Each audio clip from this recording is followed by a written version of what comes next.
اعوذ باللہ من الشیطان الرجیم بسم اللہ الرحمن الرحیم السلام علیکم ورحمۃ اللہ وبرکاتہ و مغفراتہ۔ دوستان محترم، آج آپ کے لیے آپ کی محبتوں اور آپ کی پیار کی وجہ سے ہم آج آپ کے لیے بہت ہی آسان اور بہت ہی مجرب وظیفہ لے کے آئے ہیں۔ یہ وظیفہ ان حضرات کے لیے ہے جو بزرگ ہیں اور جو دمے کے مسائل کے اندر بڑا پریشان ہے، سانس کا مسئلہ ہے، سانس رک رک کے آنا اور چھاتی سے بغلم جو ہے نا وہ اس کی ہچکچاہٹ سی محسوس ہونا، اور بہت زیادہ یہ مسئلہ ہے، اللہ معافی دے، یہ بہت ہی بری بیماری ہے۔ اللہ تعالیٰ اس بیماری سے تمام امت مسلمہ کو اللہ تعالیٰ شفا یاب کرے۔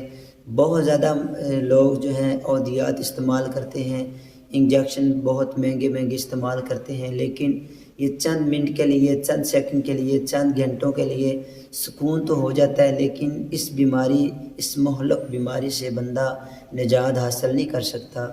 لیکن یاد رکھیے گا، جہاں اللہ تعالیٰ کی لاریب کتاب ہے وہاں دنیا کی انسان کی بنائی ہوئی چیز کام نہیں دے سکتی، جہاں میرے خالق کا لاریب کتاب، میرے خالق کا کلام جو ہے وہ کام کرتا ہے۔ الحمدللہ ثم الحمدللہ، اللہ وحدہ لا شریک احکم الحاکمین کا بڑا ہی فضل ہے، اس مالک کا کرم ہے کہ جس مالک نے ہمیں مسلمانوں کے گھر پیدا کیا۔ اور الحمدللہ چھوٹے بچوں کو زیادہ تر یہ مسئلہ بھی بنتا ہے کہ وہ بالکل چھوٹی عمر میں ان کی چھاتی رک جاتی ہے، سانس بہت مشکل آتی ہے، ناک بند ہو جاتی ہے، اور طرح طرح کے مسائل جو ہے نا وہ بن جاتے ہیں۔ تو ان کے لیے بہت ہی کارآمد وظیفہ میں لے کے آیا ہوں۔ آپ لوگوں نے کیا کرنا ہے، سب سے پہلے وضو کرنا ہے، وضو کرنے کے بعد 2 رکعت نفل آپ لوگوں نے شکرانے کے ادا کرنے ہیں۔ کرنے کے بعد آپ لوگوں نے کیا کرنا ہے، 21 مرتبہ چھوٹی سی صورت ہے، تو صورت شروع کرنے سے پہلے تمام دوستوں سے گزارش ہے کہ ہماری اس ویڈیو کو لائک اور شیئر کریں صدقہ جاریہ سمجھ کے، تاکہ جو لوگ اس مہلک بیماری میں گرفتار ہیں اللہ تعالیٰ ان کو بھی صحت یابی عطا فرمائے، اور جو چھوٹے چھوٹے بچے اس بیماری میں دن رات سوتے نہیں ہیں، روتے ہیں، اللہ تعالیٰ ان کو بھی شفا یاب عطا فرمائے۔ تو آپ لوگوں نے 2 رکعت نماز نفل جو ہے وہ ادا کرنی ہے۔ ادا کرنے کے بعد آپ لوگوں نے قبلہ رخ کو بیٹھ جانا ہے۔ ایک چاہے گلاس پانی کا رکھ لیں یا ایک بوتل پانی کی رکھ لیں۔ سورہ علم نشرح جو کہ آپ کو 30ویں پارے میں ملے گی، علم نشرح لک صدرک ووضعنا عنک وزرک، یہ پورے سورہ آپ لوگوں نے پڑھنی ہے۔ پڑھنے کے بعد پانی کے اوپر دم کر لینی ہے۔ دم کرنے کے بعد آپ لوگوں نے پھر لاسٹ پہ درود ابراہیم پڑھنا ہے۔ پڑھنے کے بعد اس پانی کو استعمال کریں۔ استعمال کرنے کے بعد ان کو انشاءاللہ العزیز ایک ہفتے کے اندر آپ کو انشاءاللہ رزلٹ آپ کے سامنے ہوگا۔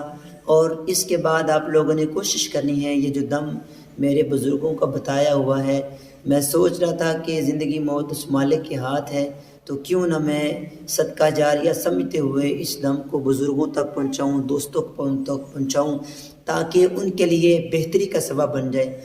آپ لوگوں نے کیا کرنا ہے کہ جس کو دمے کا مسئلہ ہے، سانس کا مسئلہ ہے، ان لوگوں کو آپ نے سامنے بٹھا لینا ہے۔ بزرگ ہو، کوئی بچہ ہے یا کوئی بچی ہے یا کوئی ماں جان ہے، ان کو سامنے بٹھا کے آپ لوگوں نے پڑھنا ہے، لا الہ کا کفہ الا اللہ کا تیر، محمد کے کلمے سے ڈبے کو چیر۔ اس کو آپ مسلسل 6 سے 7 مرتبہ، 8 مرتبہ پڑھتے جائیں اور دم کرتے جائیں۔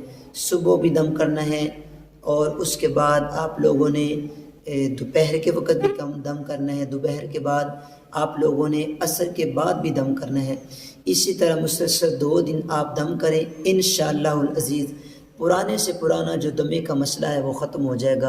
اور جو ہم نے سورہ علم نشرح پڑھ کے پانی دم کیا ہوگا، وہ پانی دم کیا ہوا مریض کو بار بار پلاتے جائیں۔ الحمدللہ ثم الحمدللہ، اس مہلک بیماری سے نجات حاصل ہو جائے گی۔ اللہ تعالیٰ حضور کے صدقے سے ہمارے ملک کو ترقی عطا فرمائے، اور ہمارے ملک کے اندر جتنے بھی رہنے والے ہیں اللہ سب کو کامیابی اور کامرانی عطا فرمائے۔ عالم اسلام کے اندر جتنے بھی مسلمان ہیں اللہ سب کو اپنی حفظ و امان میں رکھے۔